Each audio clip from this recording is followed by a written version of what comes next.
दोस्तों, मैं अभी-अभी बच के निकल के बाहर आया हूँ ग्लैडिएटर 2 में से। बहुत ही महान विदेशी टट्टी है ये।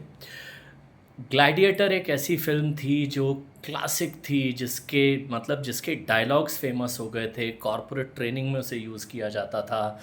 और रसल क्रो की करियर डिफाइनिंग फ़िल्म थी वो।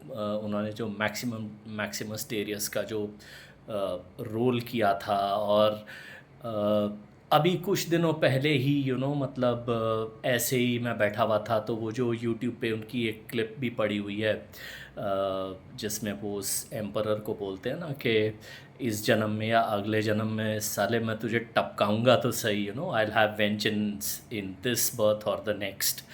वो जो डायलॉग है, वो सारी चीज़ें उस फिल्म का एक एक कैरेक्टर, वो जिन स्लेव्स के साथ वो था, अ, उसका ट्रेनर, ल्यूसिला का कैरेक्टर, वो जो एक बूढ़ा सेनेटर जो उसको रोम को वापस रिवाइव करना चाहता है, मतलब वो क्लासिक फिल्म थी।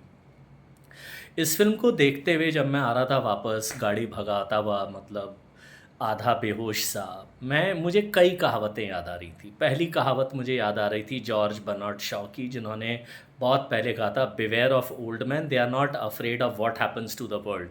मतलब ये जो बुड्ढे होते हैं ना, ये सन की होते हैं, इन्हें फ़र्क नहीं पड़ता दुनिया को क्या होगा। अब रिडली स्कॉट ताऊ हो गए 86-87 साल के, उन्हें अब जाके ये खुजली चढ़ी कि मैं अपनी ही बनाई हुई क्लासिक की यू नो वो वाली काउंटिंग सेरेमनी कर दूंगा, और अपनी ही रेपुटेशन की ऐसी तैसी फेरूंगा।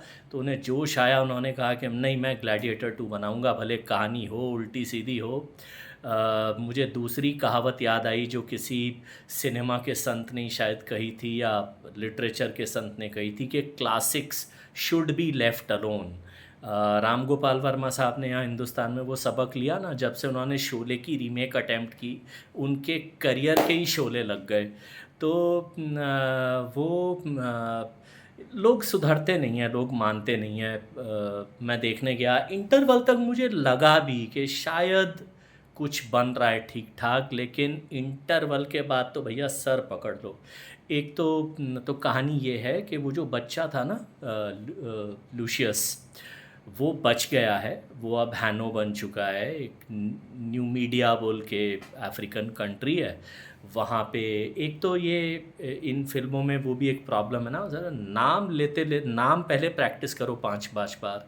फलाना मैक्सिमस टेरियस, जैसे अपने पास तो एक ज़माना था ना, राजकुमारी चंपा देवी होती थी, वहाँ पे होगी चंपस चौहानस मल्लेशस।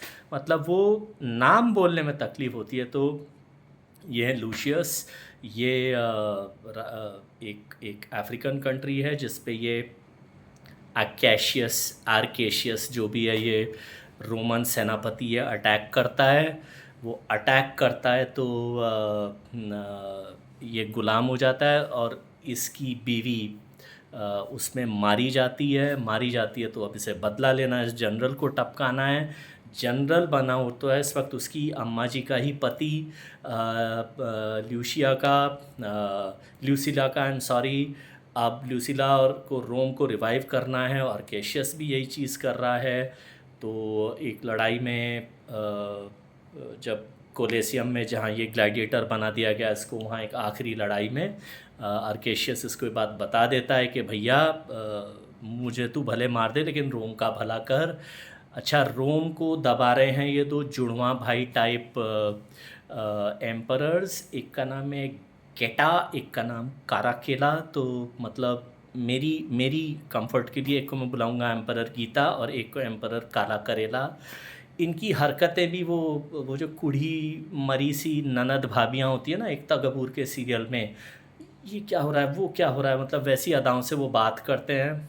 और वो अपने मुंह पे बहुत सारा जॉनसन्स बेबी पाउडर पोते रहते हैं, लिपस्टिक लगा के रखते हैं, वैसी ही चिढ़ होती है उन्हें देख देख के।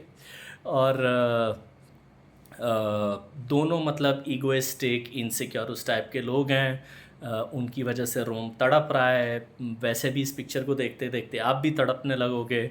तो अब इनसे बदला लेने के लिए फिर अच्छा, बीच में एक और है ये अपना आधी रोटी पे दाल लिए घूम रहा है, मार्किनस मार्किनस जो भी है, उसको चलो मक्कारस बोल लेते हैं। वो इसका डेंजल वॉशिंगटन ने वो रोल किया है, और वो हैं इसके लूशियस को जो ग्लैडिएटर बनाते हैं ना, स्लेवों का जो बिजनेसमैन होता है अरेना में, जो अपने काम धंधे चलाते हैं, वो आदमी है वो।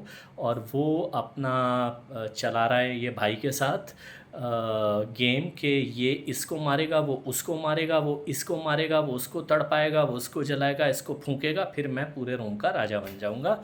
एंड में लूशियस उसी को, उसका एक हाथ काट कूट के उसको मार डालता है। फिर इधर एक रोम की फ़ौज खड़ी है, उधर रोम की एक फ़ौज खड़ी है। ये कुछ भाषण वाषण दे रहा है अपना लूशियस, और ये जो उनकी होती है हाँ की जगह उस ज़माने में लोग बोलते थे आय आय आय आय, इधर से हो रहा है, मैं बोला आय हाय मुझसे ना हो, मैं निकल रहा हूँ।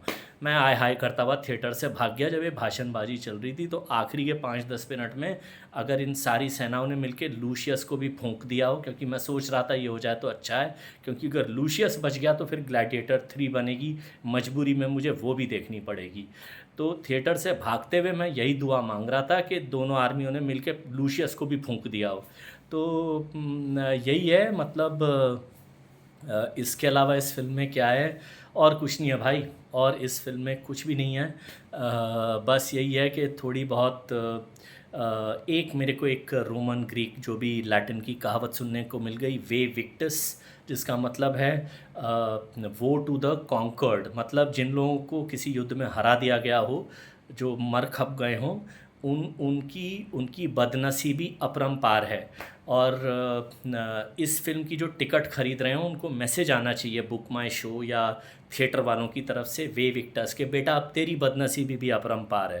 तो यही है कि इस फिल्म को जो जो देखने जाएगा उसको मेरी तरफ से ये दो दो दो दो लफ्ज़ों का ये उपदेश, वे विक्टर्स, बेटा तुम तो गए।